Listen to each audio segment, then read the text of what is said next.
하나의 마무리 투수 김서현이 또 한 번 3점짜리 홈런을 허용했다. 순간적으로 팀의 앞선 상황을 내주는 투구가 되고 말았다. 김서현의 책임도 있지만 최근 좋지 않았던 그를 중요한 순간에 기용한 김경문 감독의 선수 운용도 분명한 실수였다. 하나는 22일 대구 삼성 라이온즈파크에서 진행된 2025 신한 솔뱅 K리그 삼성과의 플레이오프 오전 3승제 세 번째 원정 경기에서 4-7로 패배했다. 이로 인해 하나는 플레이오프에서 2승 2패의 성적을 기록하게 되었다. 한국 시리즈 진출 여부를 가르는 마지막 5번째 경기를 24일에 치르게 됐다. 하나는 이날 경기 전반부까지 삼성을 압도했다. 투수진은 삼성 타선을 완전히 제압하며 5회 말까지 무실점으로 막아냈고 타선에서는 문현빈이 3점 홈런을 포함해 4타점을 기록하며 4-0으로 앞서 나가는 데 기여했다.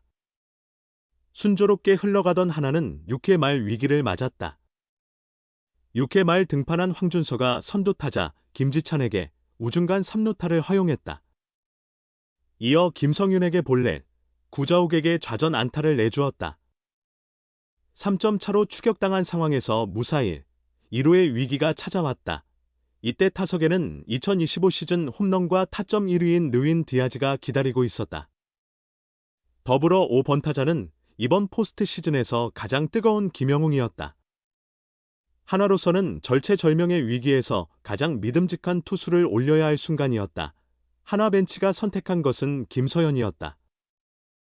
김서현은 2025 시즌 하나의 마무리 투수로 시속 150km 중반의 강속구와 날카로운 슬라이더를 갖춘 선수였다. 9위만으로 평가한다면 타당한 선택이었다. 하지만 김서현은 지난 1일 스스지와의 경기에서 이울에게 역전 투런 끝내기 홈런을 허용한 이후 포스트 시즌 1차전에서도 0.1이닝 2실점으로 부진했다. 최근 그의 흐름은 매우 좋지 않았다. 자신감을 잃어버린 모습이었다.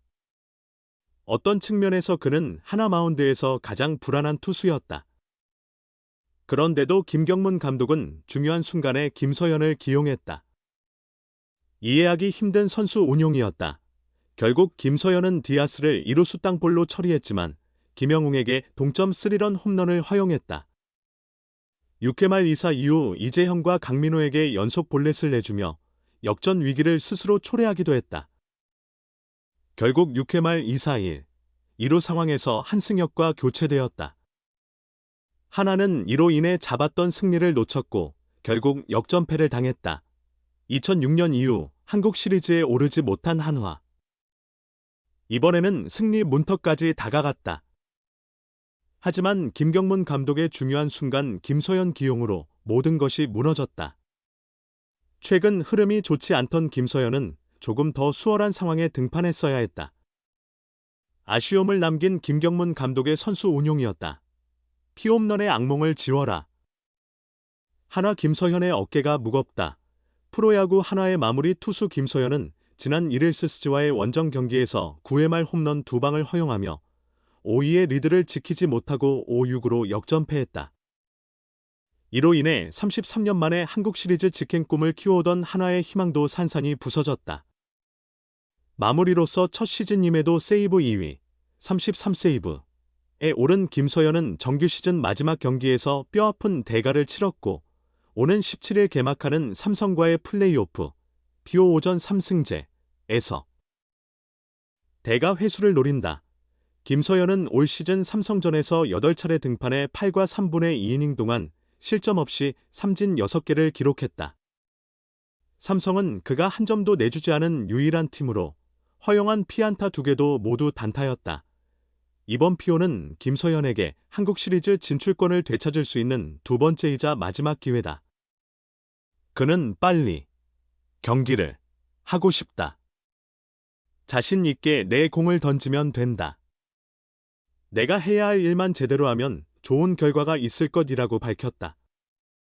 김경문 하나 감독 역시 서현이가 그 경험을 바탕으로 더 강해져 하나를 우승팀으로 이끌었으면 한다고 기대감을 드러냈다. 전반기 1.55였던 평균 자책점이 후반기에는 5.68로 치솟았지만 김서현은 보름 넘게 휴식을 취하며 구위 회복을 노린다. 하지만 멘터를 흔드는 한 방은 여전히 경계 대상이다. 정규 시즌 홈런 1위, 161개를 기록한 삼성은 가을 야구에서도 중요한 순간마다 홈런으로 승부를 갈랐다. 세스지와의 준표 4차전 승리를 결정지은 것도 약속의 8회에 터진 2개의 홈런이었다. 게다가 삼성은 8회를 넘기면 9회에는 베테랑 마무리 김재윤이 기다린다. 그는 준표 4경기 모두의 등판에 4이닝 동안 피안타 없이 완벽한 투구를 이어가며 언터처블 상태를 유지 중이다. 정규 시즌 중반 부진으로 5에서 7월에는 이호성에게 마무리를 맡기기도 했지만 8월 이후 8세이브를 추가하며 안정감을 되찾았다. 또한 KT 시절이던 2021년 한국 시리즈 우승을 확정지은 경험도 있다.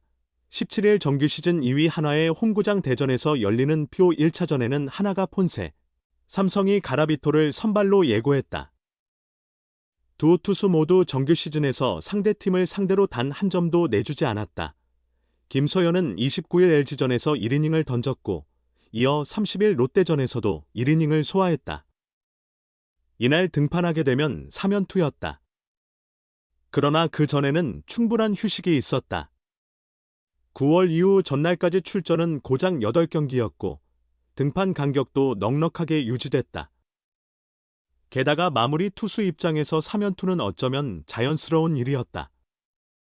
하나의 불펜 운용도 9회에 김서현을 투입하기 위한 계산이 뚜렷이 보였다. 김서현의 구속이 평소보다 다소 떨어졌지만 아웃카운트 2개를 잡는 데에는 큰 어려움이 없었다. 선두 최현우를 초구의 2루 땅볼로 처리했고 다음 타자 고명준도 초구의 유격수 땅볼로 막아냈다. 순조로웠다. 그러나 그 뒤로 김서현 개인 커리어에 남을 악몽이 시작됐다. 아웃카운트 하나를 남기고 3점 차리드를 순식간에 잃고 말았다. 대타 류효승에게 투수 옆을 스쳐 중전 안타를 허용했다. 그 순간까진 큰 위기감이 없었다. 하지만 이어진 대타 현원혜에게 EBES에서 던진 슬라이더가 맞아 좌측 담장을 넘는 2점 홈런이 되고 말았다. 분위기가 급격히 흔들리던 찰나였다. 양상문 투수 코치가 마운드에 올라 김서현을 진정시켰다. 이미 한화에게는 다른 선택지가 없었다. 김서현을 믿고 가는 수밖에 없었다. 그러나 정준재에게 스트레이트 볼넷을 내주며 한화의 위기는 현실이 됐다. 구속도 떨어지고 제구도 완전히 흔들렸다. 한화 벤치가 혼란스러워진 그 틈에 결국 이유레에게 충격적인 투런 홈런을 얻어맞았다. 1B1S에서 던진 패스트볼이 한가운데로 몰리며 모든 것이 무너졌다. K보리그 공식 구속 측정 시스템인 트랙맨의 데이터에 따르면 이 타구의 속도는 시속 163.6km로 완벽한 강타였다. 하지만 배럴 타구로 분류되진 않았다. 발사각이 너무 높았기 때문이다. 발사각은 무려 46.7도였다. 타구 속도가 아무리 빨라도 발사각이 높으면 비거리가 줄어든다. 그럼에도 이 타구는 랜더스필드 좌측 담장을 아슬하게 넘어갔다. 비거리는 99.5m로 펜스를 맞고 넘어간 셈이다. 만약 다른 구장이었다면 평범한 외야 뜬공이 됐을 가능성이 높았다. 그러나 이날 경기는 분명히 랜더스필드에서 열렸다. 그렇게 순식간에 경기가 종료되었고 한화의 정규 시즌 1위 희망도 사라졌다. 타구가 하늘을 가른 시간은 단 6.51초. 그 짧은 순간 동안 이효래는 넘어가라, 넘어가라를 외쳤고 이미 어쩔 도리가 없던 김서현은 그저 타구를 바라보며 좌절했다. 이번이 김서현의 시즌 4번째 블론 세이브이자 4번째 패전이었다. 이날 그의 구위는 평소보다 전반적으로 떨어져 있었다. 3연투의 피로 때문인지 긴장 탓인지 알 수 없지만 패스트볼 최고 구속이 시속 152.2km에 그쳤고 평균 구속은 시속 149.8km였다. 평소 시속 150km대 중 후반에 강속구를 뿌리던 김서현의 이미지를 생각하면 이날은 확실히 힘이 빠져 있었다. 김서현이 한 경기에서 패스트볼 평균 구속이 150km 미만이 된 것은 거의 드문 일이었다. 하지만 하필이면 이런 중요한 경기에서였다. 물론 김서연이 시즌 내내 완벽했던 것은 아니다. 그러나 그는 꾸준히 팀의 마무리를 책임지며 33개의 세이브를 기록했다.